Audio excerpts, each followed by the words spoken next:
It doesn't matter how far you might rise. At some point, you are bound to stumble, because if you're constantly doing what we do, raising the bar, if you are constantly pushing yourself higher, higher, the law of averages, not to mention the myth of Icarus, predicts that you will at some point fall. And when you do, I want you to know this, remember this: there is no such thing as failure. Failure is just life trying to move us in another direction. Now, when you're down there in the hole, it looks like failure.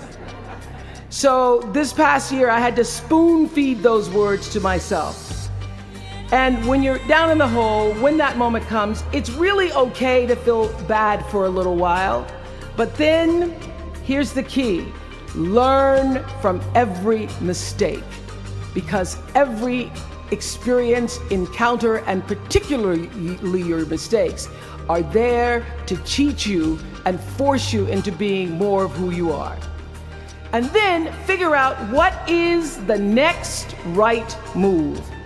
And the key to life is to develop an internal, moral, emotional GPS that can tell you which way to go. But the challenge of life, I have found, is to build a resume that doesn't simply tell a story about what you want to be, but it's a story about who you want to be. It's a resume that doesn't just tell a story about what you want to accomplish, but why. A story that's not just a collection of titles and positions, but a story that's really about your purpose. Because when you inevitably stumble and find yourself stuck in a hole, that is the story that will get you out. What is your true calling? What is your dharma? What is your purpose?